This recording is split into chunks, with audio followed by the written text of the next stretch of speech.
Hello, MCU fans. Today we're going to take a look at the question of what the heck happened to Gambit at the end of the Deadpool and Wolverine movie. So yesterday, Ryan Reynolds tweeted out a deleted scene that, really does help with some of the mystery of what Gambit's fate was. Lots to discuss. There will be spoilers for the movie, but as long as you're okay with that, then let's dive right in and see what we can find out.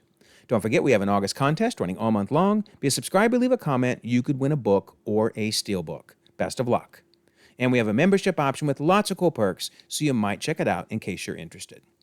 All right, so in the post-credit scene for Deadpool and Wolverine, Deadpool heads back to the TVA to try to prove that, Johnny Storm said all that foul-mouthed stuff that got him killed. But more interesting is, this monitor over on the left looks suspiciously like we're seeing footage of Gambit. In fact, if we go a little bit further in the footage, here he turns around towards the camera, and in fact, if we zoom that in, yeah, that sure looks like Gambit.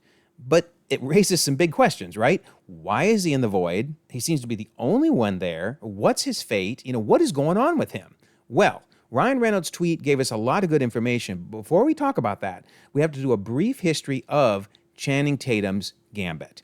So, Gambit was going to have a movie, and Channing Tatum was going to play Gambit. You can see his shirt there with the Gambit logo. He's with all the other actors from the Fox movies, but the movie never made it to production. It was announced, right? It was supposed to come out after X-Men Apocalypse and around the same time as Fant Four Stick. So it officially even had a logo, as you can see, and it even had a release date. It was going to be released October 7th of 2016. It was supposed to come out after X-Men Apocalypse in May 27th of 2016. And Apocalypse did come out in May of 2016, but there was no Gambit. In fact, multiple directors, multiple writers. It was completely in development hell until finally it just got lost in the shuffle when Disney bought Fox. As Channing Tatum said just in January of 2023, not that long ago, he said it got swallowed up into Disney by way of Marvel when they bought Fox. And ultimately, I just think the tone of the movie we wanted to make was very far from what they wanted to do, or, maybe they're waiting to see how they do it with us or without us. We call every once in a while, but we've got to spiritually, emotionally, kind of mentally let it go. So that's really interesting. I'm betting he gave these quotes before he knew he was going to be in Deadpool and Wolverine, or man, he was really, really holding back information that he wasn't allowed to talk about. But yeah, you could tell he was really bummed about this. Years later, he's still thinking about it. So I'm so glad he got to show up in the movie. But my oh my, did they have fun taking shots at the fact that his movie was never made. He comes in right in his beginning entrance and says, "They call me to Gambit." And Deadpool says, "Do they? Or are you sure you didn't really, really want them to, but it never quite worked out?" Nice. Then later, when they're explaining how they got here, Blade explains there was a knock at the door. The TVA sent me here. Elektra says, "Me too." And Gambit says, "Maybe I was born here. Hard to know for sure." And that's really funny. If you think about it, of course he was born here because the void is kind of like development hell. He never got out of the void. So he literally was born in the void. I mean, it's a meta joke, yes, but I think he was not from any universe. He was literally birthed and born in the void. I wonder who his parents were. I want the history, man. We got to know the history of this. But nonetheless, he was literally born in the void. Later, they talk about, let's face it, our worlds forgot about us. And he says, or never learned about us. And then they say the heroes that we were, the lives we saved, or wanted to save. I mean, look at his face. He did such a good job with this. I mean, he was in on the joke, obviously. He knew that this was very, very funny. So finally, when it's time for him to shine, you were so happy for him. He says, "You know how long I've been waiting for this? Woo! I'm about to make a name for myself here." By the way, my Cajun accent is terrible. Not that his was that good either, though, for the record.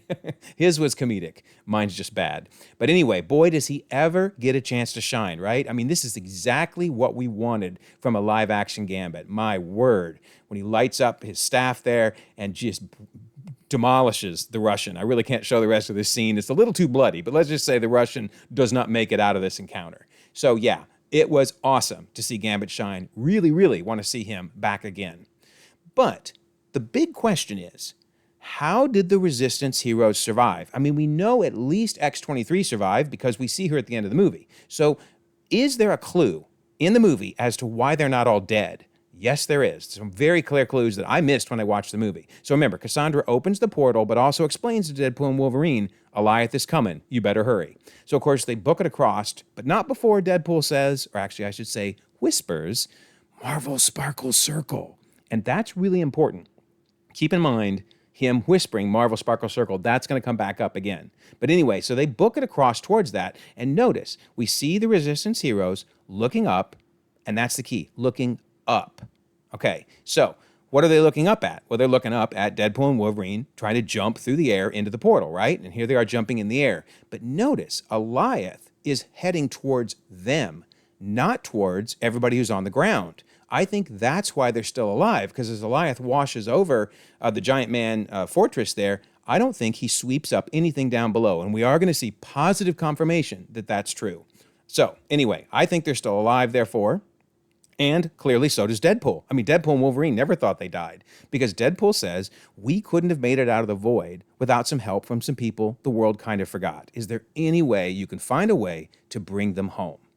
Well, B-15 says, I'll see what I can do. I mean, obviously, if they were dead, I mean, I guess she could go back in time or something, which is what I was kind of thinking the movie was saying. No, I don't think they're dead. They're all still standing there. So we know that X-23 was brought back to 10005, to Deadpool's world, and so was Dogpool. That's awesome. But what about the rest of them? So we don't see Blade again, and we don't see Elektra again. My guess is they were taken back to their universes, so they're not from 10005. What about Gambit, though? All right, so we finally got our answer. We had that little thing in the post-credit scene on a monitor that was hard to tell what was going on. Well, Ryan Reynolds said, hey, tell you what, I'm just going to release the actual footage you would have seen if that monitor wasn't so small. So notice he tweeted this out, and he said, whispers, Marvel Sparkle Circle. So he's making it clear how Gambit was saved, and we'll get more to that in a second. But here's what's really interesting. So in this footage, notice the dead bodies of the Cassandra's goons are still there. If Goliath had gone to wipe them out, as well as to wipe out the Resistance team themselves, they'd all be gone, right? It would have all been atomized. So that's why I do not think that Goliath was trying to sweep low. He was sweeping high towards that portal. All right, so we see Gambit continuing to walk across here, and then notice his coat kind of lights up. So notice here it's dark, and then here it starts to get lit up from behind, and then he turns and sees something. And then remember, this is exactly what we saw on that monitor, too blurry to make out, but yeah, that's him turning. And in his eyes, we see glowing, well, Marvel Sparkle Circle, right? So yeah, definitely that is someone opening a Marvel Sparkle Circle for him to enter. Okay, interesting. So how did this even happen? How does someone have the ability to do this? Who's doing it, etc.? So here's my guess. Remember, we saw the sling ring, and that's what Cassandra used. Well, I'm thinking she took it off her hands before doing this, because she probably couldn't have fit her hands in there with that on her.